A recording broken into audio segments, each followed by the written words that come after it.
शहीद भगत सिंह सुखदेव राजगुरु जहाँ जीवन प्रत्येकटी क्षण देश ପାଇଁ समर्पित थिला जहाँ प्रत्येकटी रक्तबिंदु ए देश मातृका ପାଇଁ विगलित हेउतुला विमोहित हेउतुला सेही क्रांतिकारी जननायक मानकर स्मृति उद्देश्य रे एवं तांकर विचारधारा को आगु नबा ପାଇଁ भद्रक रे स्थापित होइतिला शहीद भगत सेना। ए शहीद भगत सेनार आवाहक भद्रक मान्यवर विधायक नेतृत्व रे आज बलिदान दिवस पालित हो जाइछि। रक्तदान शिविर आयोजन स्मृतिचारण सभार आयोजन एवं समस्त युवबंधु मानक राष्ट्रवाद देश प्रेम रे उद्बुद्ध करने मानस पटरे ए चिंता चेतना को उन्मेष करने जो कार्यक्रम करा निश्चित भाव में समस्ते धर्म बाधा हो ता सहित तांकर चेतना तांकर चिंतन तांकर त्याग तांकर नीति नैतिकता आजिर दिन में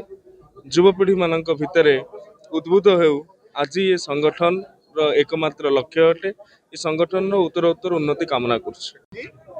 आजिर दिनटी समस्ते मन रखा उचित अच्छी माँ भारती को ब्रिटिश कबल रक्षा करने जो तीन जन विप्लवी क्रांतिकारी आजिर दिन रे फांसी पाई खुशी रे हसी हसी फांसी कुंठ को चुम्बन करते सी भगत सिंह सुखदेव एवं राजगुरु एवं शहीद भगत सिंह सुखदेव राजगुरु से माने मला पर बंचती ये हसी हसी फांसी कुंड झुलैथिले एवं मला पूर्व कही फांसी कुंड झुलिया पूर्व कही जे आमर परी सज फूल माँ श्रीचरण में आम समर्पित हेबु एवं जे बापा माँ को कहते जे माँ तू कांदुछु मोर परी तोर पुओ तू भाग्यवान तोर पुओ देशमातृका रक्षा पाई आज फांसी खुंटर झुलिब शहीद हेब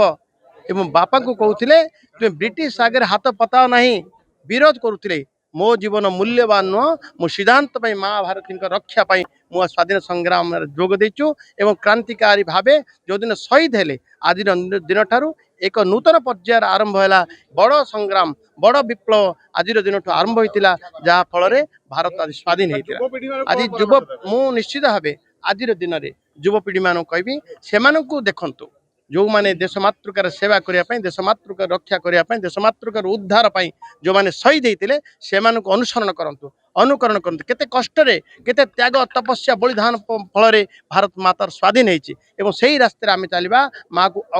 अखंड अक्षुण्ण रखा भारत माता को यही संकल्प नवा एवं धन्यवाद देवी श्रीतांशु भाई मान्यवर विधायक को जो भाव से 2017 मसीहा ठारू क्रमागत भाव निरवच्छिन्न भाव एभलिया बलिदान दिवस पालन कर शहीद भगत सिंह सेना निर्माण करी जो भाया मु शुणुली जो भाया देश मातृकार सेवाई समाजर सेवाई सेना जो भाई काम कर सब उत्तर उत्तर उन्नति हो एवं सेवा जारी रखी था समस्त आम युवक माने समस्त मार्ग में परिचालित हो। देखु सूर्य पराक्रम वीरत्वर प्रतीक थे शहीद भगत सिंह शहीद राजगुरु शहीद सुखदेव आज दिन में 19 मार्च 1931 मसीहा मार्च 23 तारीख दिन भारत मातार स्वाधीनता निजर सर्वोच्च बलिदान ये तीन महान स्वाधीनता संग्रामी देइथिले। अनेक स्वाधीनता संग्रामी यही जो अग्नि शिखार निजक झास देते कि अन्यतम थे ये तीन जन स्वाधीनता सेनानी प्रतिवर्ष परी शहीद भगत सेना जहाँ नाम ये संगठन प्रतिवर्ष जब मार्च 23 आसे ये संगठन सबुबले मार्च 23 को भव्यतार सहित दिव्यतार सहित पालन करता है कारण भगत सिंह जो युवक मानकर प्रेरणा केन्द्र थिले आज ये भगत सेना आज शह शह युवक मान को एकत्रित करी आज समाज सेवा क्षेत्र में एक नूतन परिचय सृष्टि करछि। मु निजको गर्वित अनुभव करे कारण मु जो संगठन को आज नेतृत्व नौची से संगठन केवल भद्रक नुहे आज समग्र ओडिशा रे एक अग्रणी सामाजिक संगठन। ये संगठन विभिन्न क्षेत्र निजर सबुबले परीक्षा को प्रमाणित करी आसी एवं आज दिन में आज जिते मार्च 23 तारीख आम प्रतिवर्ष परी आज ये कार्यक्रम में आमर दुई जन मान्यवर ओडिशा सरकार मंत्री परिवहन मंत्री श्रीमान विभूतिभूषण जेना एवं आमर जी अच्छा उच्च शिक्षा मंत्री आम जिलार गर्व गौरव सूर्यवंशी सूरज महोदय आज कर कमल आज सर्वप्रथम गोशाला गो माता को पूजन पर गो माता को खाद्य बंटन करापर युवक मान द्वारा एक विराट पटुआर मध्यम